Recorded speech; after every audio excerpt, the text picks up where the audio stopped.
What's going on, guys? So I am in the process of potentially looking at switching out my duty pistol of choice, which right now has been a Glock 17 Gen 4 MOS for quite some time. Nothing particularly wrong with the Gen 4 series, just looking for a little bit more performance advantage out of a stock pistol, particularly with the trigger. Right, I've been running Glocks entire time I've been shooting pistols, love them, but you know, I want to keep an open mind and see what else is out there. So I got a couple loaner pistols from a few different friends and officers that let me kind of do a little trial run on their guns. So right now I'm kind of in between three different guns.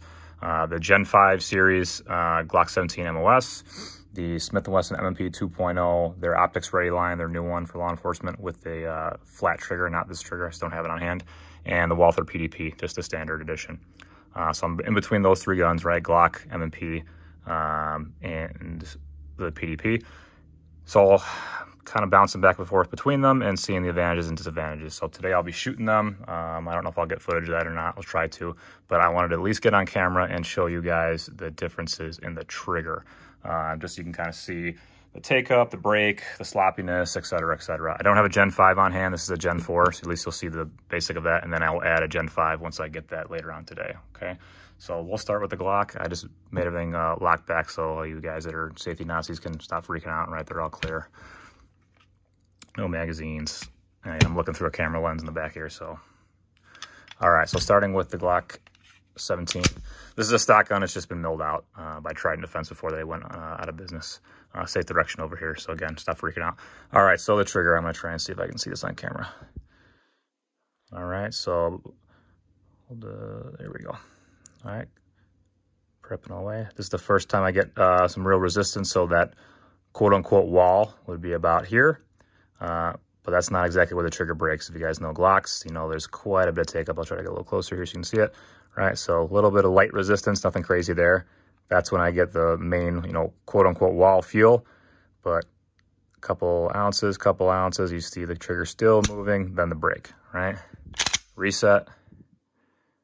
Takes you to about here. Very tactile and audible click. And then coming back to it, you'll see it one more time. Still has some poundage, some ounces coming through to get to that break, right? All the way through. Right? Not terrible, not great, but that's what we're working with. All right, the M&P, again, this is not the flat trigger that I'm looking at. This is just their traditional hinge trigger, but I talked to the Smith & Wesson reps, they said the internals are exactly the same on the trigger, it's just a trigger shoe. So it looks more like a Glock trigger, if you will, than this hinge style, because I'm not a real big fan of it, okay? So here we go, the take up, right? A little spongy, but not a lot of resistance, right? Glock had a little more resistance on the take up. All right, there's that first wall right about here. And then a couple ounces, still a little bit of movement and a break. To me, right, just for my, I guess, whatever, my opinion, it's a little cleaner of a break than the Glock, at least the Gen 4 series. I know the Gen 5s kind of roll right through a little bit better, and I'll add that later on. But reset for this. And no, I don't condone pinning the trigger for reset, and I'll talk about that in a different video, but it's just for the purposes of showing the reset. All right, letting out, right there. Right, there's your reset, and then to break it again. So you can see a little flex in that hinge trigger, not a huge fan of that. Poundage, a couple ounces, and then a break. All right, all the way through. Still pretty crisp, right? A little sponginess on the take up here. I don't really care about that. It's kind of just the slack. Once I get to that wall, it's very defined. And once I get to that point, right, easy break here. All right, PDP, right? This thing has been talked about a lot. Again, this is mostly just to do with triggers today. I might talk about the grips in a second or divide it up, but the trigger on this thing is pretty phenomenal. Very little, if any, resistance upon take up, right? And you get to a hard defined wall and very light break, extremely light, right? Safe, obviously, but all right, and then the reset. All right, not super tactile, but you definitely feel it, and it's definitely shorter from what I felt between the Glock and the M&P. Then very light break. And no real resistance, very light resistance till you get to that wall. A couple more ounces, very clean break. So once you get to that quote unquote wall, The actual portion to get rid of the take up after that, right? Not much at all. One more time. Very clean.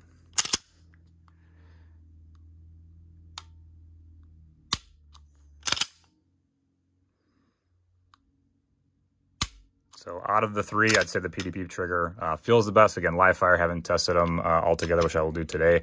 But going back between all of them here,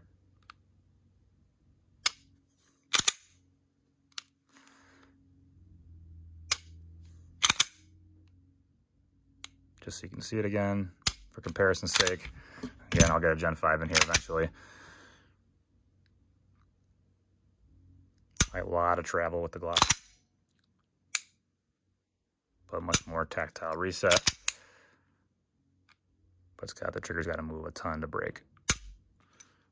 So just want to show that so you guys can see it. Get eyes on there. Maybe I'll go over the grips in a second, but at least you can see the triggers. All right, very quickly, just going to go over the Gen 5 Glock trigger.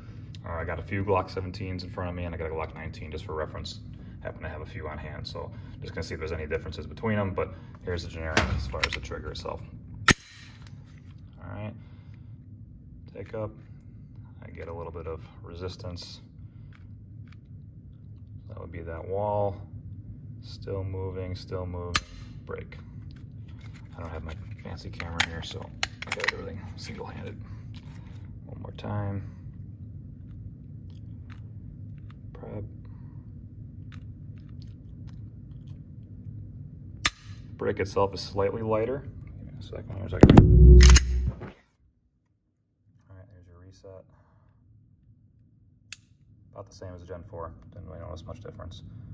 And then coming back, maybe slightly smoother than the Gen 4. Not a huge variance. All right, so at the end of this three-gun trial, so to speak, right, between the Glock 17, Gen 5, the M&P 2.0, and the Walther PDP, I did dry fire on all of them, and then I did some live fire training yesterday on the range, and the Glock 17 Gen 5 came out the winner for me, right? Not saying that it's better than those guns or the trigger's phenomenal, because it's not. It just works the best for me, shot the most accurate, most consistent, and fastest split times when I put them all on metrics. For me, right? Just how my hands fit it, the experience I have on Glocks, etc. So don't just take, a little bit of time of running triggers at the, the gun counter and say, oh, this trigger is great. This gun's going to run perfect for me. Make sure you're actually getting the time on and shooting them in live fire, right? See how everything meshes up for you, how your hands meet, how the gun's tracking, etc. The Glock, the Gen 5 series, Glock 17, did great for me. Tracked pretty much the same as the Gen 4. Trigger was definitely smoother during live fire. I'll splice in a little clip of a 25-yard shot I did. Split times were between about a second to 2 seconds at 25 yards. So not exactly slow fire, but not rapid fire. A decent pace at 25 yards, and I was able to keep it within a head box pretty close. I overlaid like a B8 on it. It was within a 10 ring. So for me, 10 ring shots at 25 yards is not easy at all. I'm not a bullseye shooter, so to speak, by any means. So when I was able to do that by not exactly putting a bunch of time or slow firing it and still being able to hold that group with the first time running that gun, then that was, big kudos to that trigger and that gun, how it's laid out. As far as the other guns, the M&P 2.0 shot well. It was pretty well comparatively. It wasn't the flat trigger again. It was the hinge trigger, so maybe the flat trigger would be, a deal breaker as far as going being ahead of the Glock. But it's the same trigger mechanism, so I don't think the shoe is going to be as big of a difference. But it shot very well, no issues whatsoever. If I had to run an M&P, I wouldn't have an issue at that. Like if Glock wasn't an option or the agency went full M&P, I think I'd be good to go with that. The Walther PDP was surprising. Trigger felt great, right? Especially just doing slow, accurate fire shots. It was awesome. Reset was great. Just everything else about the gun was a no-go for me, right, as an individual. The recoil impulse was weird. Bore axis a little bit. I know some guys get freaked out about the bore axis conversation, high or low or whatever. The recoil impulse felt very much like a 45 to me. I am crushing my hands in the gun, so some guys will say, well, your grip was probably, being a little biatch or whatever, but just how my hands meet up on the gun, the recoil impulse was different. It definitely tracked flat, right? Went back down to where the dot was consistently, right? So that was a good thing. I definitely tracked very well, but just the impulse on the stock internals, right? Because I can't touch that per the agency SOPs and all that. It just did not, it tracked well, but it did not, I guess, recoil as a normal impulse I would for a Glock or an M&P, where it would be flatter, right? It snapped and then came back down, which is good. I mean, it still returns, but as far as running bill drills or fast shots or, you know, strings of fire with 5-6 rounds in them, it definitely took a little bit more time to settle back down. Again, just me, probably could be a training issue, etc., grip issue, whatever you want to call it. Second thing that happened on the gun for me with my grip and how I have my hands in the gun, which just so you can kind of see it, I'm usually gripping somewhere, again, all the way up in the frame, no gap. And then I like to be nice and high on the side, kind of hard with this angle, all right? Somewhere here to where my support side hand is covering the controls. Not crazy high like some people, but my little checkpoint is I can't see my slide stop typically with my grip, right? That's how I can see. When I look down, that's how I know I'm at least high enough, right? So that's usually my normal grip with a weird angle here, right? With that grip, for me, I had the slide lock back on me within one magazine 3 or 4 times with the PDP inadvertently. So as I'm shooting during the string of fire, the slide stop will be engaged because of my sport side hand pressure going up for some reason, just how it's laid out, and the gun would lock back. So that was an issue, obviously. It happened once with the Gen 5 because it is an extended slide stop, excuse me, which obviously is also concerning. That happened to me with the CAG Works a couple weeks ago, just with my grip style. I did notice, like, kind of thinking about it after I did it, is when my grip was being, you know, not the greatest tension holding on there, getting a little fatigued. And I noticed once my left, you know, my support side hand wasn't crushing the gun like it should, and it loosens up a little bit. Obviously under recoil, if you're shooting a big string of fire, you get loose and it kind of drifts back like that.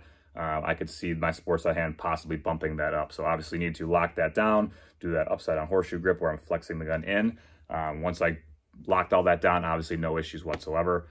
Just something to think about, right? If you have some gun with a either extended slide stop or just your hand placement is pushing that item up, just like the CAG Works did for me, make sure you're obviously gripping the living piss out of that support side hand and slightly rolling in if you support that style of grip. But once I tuned down my grip a little, or readjusted my grip a little bit and made sure I was doing what I should be doing, no issues with the Glock, but the PDP was consistent even when I was focusing on it. Wouldn't stay flat for me. It basically locked back mid-string a few times. So no, I'm rambling here. Just wanted to get those points out there. Just, again, personal preferences, right? All those guns I'm sure would be totally suited for duty use. They are, more than accurate enough, great options, ergos, etc. The Glock obviously is going to need a little bit more aftermarket aftermarket tweaks, right? So I'm going to have to probably do some more stippling as far as this portion of the gun, kind of like this Gen 4 I have here where it goes all the way up. Check out Heath with Front Sight Solutions if you like this style. It was awesome. He actually molded in one of the back straps so it kept the girth of the grip still smaller, but he added a back strap for me so you're not getting sliced up. So Heath, you're awesome. Anyways, with Front Sight Solutions. But yeah, they all have great options on there. Great ergos. Triggers are pretty solid, all 3 of them. But again, make sure you are testing the guns for you, not just for what somebody else says, like, hey, you should run this because XYZ reason, right? Take what their advice is telling you, try it out, but make sure you're putting rounds on paper, all right, and testing what you're realistically going to use it for, right? Whether it's duty use, coming out of a holster, CCW, make sure it's clearing right, grip ankles, all that needs to work for you, the shooter, not just somebody else. So make sure you're getting on the range and dry firing, seeing how that gun works for you. Make sure thinking about long-term, especially for cops or, guys that are shooting competition that are putting a ton of rounds in their guns. Make sure you have the aftermarket support for parts, right? That's big for me. So that was another reason why Glock was still going to be the top of my top of my list as far as sticking with it, because I'm invested in it, right? Magazines, holsters, spare parts are super easy to get. A Glock Armor as of last year, great class. Not that you couldn't do any of that shit on YouTube, right?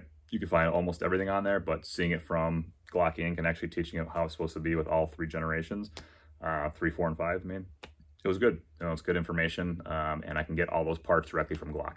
I don't have to, look on Brownells or look on the other, websites out there and find the part that I need. It was very, very simple, just like an Excel sheet style where you mark whatever one you want to get and you buy that part. So rambling on a little bit, but again, for me, in summary, Glock 17, Gen 5, the MOS version, that's what I'm going to end up going with.